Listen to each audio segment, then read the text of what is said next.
할렐루야. 하나님의 말씀은 고린도후서 8장 6절로 7절 말씀이 되겠습니다. 네, 제목을 봅니다. 답은 하나님께 순종하면 어떻게 되는가? 믿고 순종하면 어떻습니까? 그럼 내가 하는 것이 아니고 그만큼 성령 하나님께서 해주게 되는 것이죠. 하면 먼저 했습니다. 첫 번째, 환난 중에도 기쁨이 넘게 된다. 그러니까 이 기쁨, 영적인 기쁨 내가 하는 것이 아니죠. 그러니까 순종 도구로 쓰임 받으니까 환난이 있어도 기쁨이 넘쳐. 두 번째 뭡니까? 자신이 죽게 드리게 된다. 그러니까 자신까지 몽땅 다 드려. 왜요? 내 주인은 내가 아니고 주님이 주인 되시기 때문에. 그래서 이만큼 믿음이 있을 거고 되면은 바로 내가 하는 것이 아니라 성령의 도구로 쓰임 받아서 자신까지도 죽게 드리게 된다. 이런 말씀 나누는데 오늘은 무슨 말씀인가? 그렇게 하시고 6절 말씀을 합독을 합니다. 시작. 이러므로 우리가 디도를 권하여 너희 가운데 가서 내서 시작하였은즉 이 은혜를 그대로 성취케 하라 하였노라. 아멘. 이러므로 우리가 디도를 권하여 디도를 시켜가지고 너희 가운데서 시작하였은즉 너희 가운데 마게도니아 교인들이죠. 연보를 시작하였은즉 이 은혜를 그대로 성취케 하라 하였노라. 이거 뭡니까? 이와 연보하고 하는 것이 인간이 한 것이 아니고 하나님께서 하신 거기 때문에 손에 들어 쓰임 받아서 하나님의 은혜 가운데 된 것이죠. 이렇게 그 은혜를 그대로 성취케 하라. 다 이루도록 하라. 그다음에 시편 말씀을 합독을 합니다. 시작. 여호와께서 집을 세우지 아니하시면 세우는 자의 수고가 헛되며 여호와께서 성을 지키지 아니하시면 바수건의 경성함이 허사로다. 너희가 일찍 일어나고 늦게 누우며 수고의 떡을 먹음이 헛되도다. 그러므로 여호와께서 그 사랑하시는 자에게 잠을 주시는도다. 아멘. 여호와께서 집을 세우지 아니하시면 세우는 자의 수고가 헛되며. 아멘. 여러분, 집을 세우는, 인생의 집을 세우는데 인생 살면서 모든 일을 하는데 그 집을 세우는 걸 인간이 하면 안 된다 그런 얘기죠. 여호와께서 집을 세우지 아니하시면 아무리 뭡니까 멋진 집을, 그 인생 집을 성공을 했다 하더라도 그 세우는 자 그 수고가 결국은 다 헛된 것이다. 왜요? 육은 영의 그림자 아닙니까? 그러니까 믿음 안에서 성령의 도구로 쓰임받아 하나님께서 해주셔야, 그래야 그것이 헛된 것이 아니지. 아무리 잘했다 하더라도 세상으로 뭡니까 출세를 하고 등등 했다 하더라도 결국은 다 헛되며 여호와께서 성을 지키지 아니하시면 바수건의 경성함이 허스로다. 그러면 그러다 멋지게 지고는 평생 동안 잘 지켜나갔어요. 했다 해도 별로 그것이 허사로다. 그러면서 너희가 일찍이 일어나고 늦게 누우며 수고의 떡을 먹으며 헛되도다.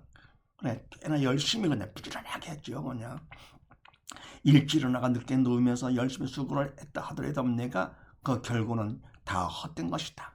그러므로 여호와께서 그 사랑하시는 자에게는 잠을 주시는도다. 아멘. 그래서 하나님께서 사랑하시는 자, 믿음으로 순종하는 자가 되는 것이죠. 할 것은 하나님께서 챙겨주기 때문에 그 사랑하시는 자에게는 어떻습니까? 힘을 주시어 편안하게 근데 뭘 해야 돼? 기쁨으로 감사함으로 하게 되는 것이죠. 이렇게요. 근데 어떤 환난과 핍박이 온다 하더라도 기쁨이 넘쳐. 편안한 가운데서 합니다. 그 다음에 7절 말씀을 합독을 합니다. 시작. 오직 너희는 믿음과 말과 지식과 모든 간절함과 우리를 사랑하는 이 모든 일에 풍성한 것 같이 이 은혜에도 풍성하게 할지니라. 아멘.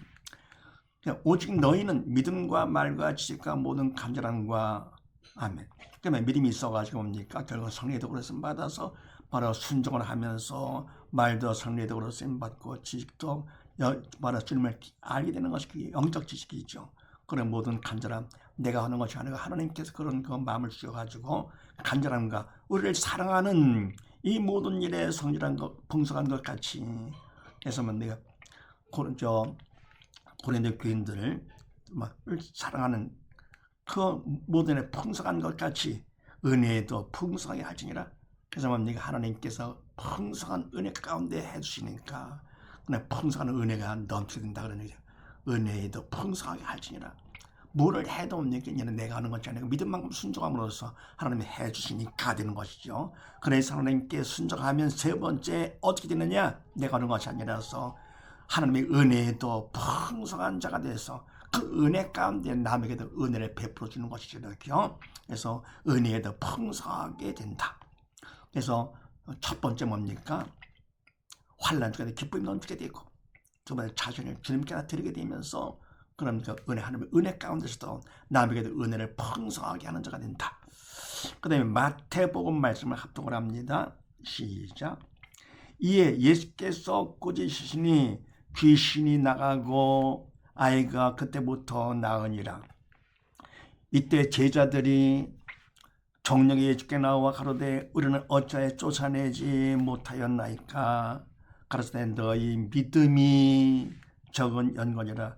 진실로 너희에게 이르노니 너희가 만일 믿음이 한 겨자씨만큼만 있으면 이 산을 명하여 저기로 옮기라 하여도 될 것이요 옮길 것이요 또 너희가 못할 것이 없으리라. 아멘. 이에 예수께서 꾸짖으시니 귀신이 나가고 아이가 그때보다 나으니라. 아멘. 주님께서 뭡니까? 귀신을 쫓은 것이요. 귀신들은 아이를 통해서 주님께서 뭡니까? 귀신을 쫓았습니다. 했더니 그랬더니 귀신이 나가고 아이가 낳은 것이죠. 그래서 뭡니까? 그랬더니 이때 제자들의 정령이 예수께 나와 가로되 우리는 어찌하여 쫓아내지 못하였나이까. 그러니까 제자들이 주님께서 오시기 전에 많이 했잖아요. 했는데도 귀신이 안 나가는데 주님께서 오셔서 하자 귀신이 나갔습니다. 그래서 애가 났어요. 정숙이 됐습니다. 근데 우리는 어찌하여 쫓아내지 못하였나이까. 그러니까 주님께서 말씀하시길 가라사대 너희 믿음이 적은 연고니라. 아멘. 바로 딴 게 아니죠. 바로 믿음으로 제자를 사람이 하는 것이 아니고 바로 믿는 자를 도구 삼아서 하나님께서 하시는 것이죠. 그래야 귀신이 나가는 것이죠. 표적에 따르는 것이죠. 그래서 너희 믿음이 적은 연고니라. 귀신이 나갈 정도로 그런 믿음이 없어. 그래서 적은 연고니라 하면서 진실은 너희에게 이르노니 너희가 만일 믿음이 한 겨자씨만큼만 있으면 얼마 안 돼. 조금만이라도 바른 믿음이 있다 할 것 같으면은 이 산을 명하여 여기서 저기로 옮기라 하여도 옮길 것이요. 아멘. 그래서 산까지 뭡니까? 그럼 사람이 하는 것이 아니고 하나님께서 하시는 것이죠. 네, 만왕의 왕이 되시기 때문에 이 산을 명해서 여기서 저기로 옮겨라. 산까지 옮긴다 그런 얘기죠. 또 그러니까 또 너희가 못할 것이 없으리라. 아멘. 못할 게 없다. 왜요? 하나님은 전지전능하시기 때문에 전능하신 분이 도구 삼아서 쓰시기 때문에 못할 것이 없다 그런 얘기입니다. 그래서 우리가 그런 만큼 믿음이 참 중요한 것이죠. 믿음 안에 있다 할 것 같으면 천년부터 사랑을 우리가 받게 되는 것이고 또 우리 영원한 생명으로 살게 되는 것이고 이 땅에서 이와 같이해서 바로 우리가 뭔가 더욱더 신이나 호를 통해서 믿음을 받아서 어떻습니까? 온전히 주님께 다 맡겨 믿고 순종을 하면서 하나님 앞에 귀하게 쓰임받는 자가 되기를 원하시는 것이죠. 그래서 하나님께 순종하면 세 번째 어떻게 되느냐? 은혜도 풍성한 자가 된다. 정리할 것 같으면요, 하나님께 믿고 순종을 하면 그만큼 어떻게 되느냐? 하나님이 해주심으로써 첫 번째 환난 중에도 참 기쁨이 넘쳐. 두 번째 뭡니까? 자신까지 죽게 드리게 돼. 세 번째 뭡니까? 베푸신 은혜에 감사하면서 은혜까지도 뭡니까? 풍성한 자가 된다는 사실을 믿으시고 우리 모두 다 하나님을 믿고 순종함으로써 기뻐하며 항상 기뻐하며 그럼 자존을 주님께 다 맡기고 믿음으로 다 맡기고 어떻습니까? 베푸신 은혜 가운데서 항상 남에게 은혜를 베푸는 우리 모두 다 되십시다. 감사합니다.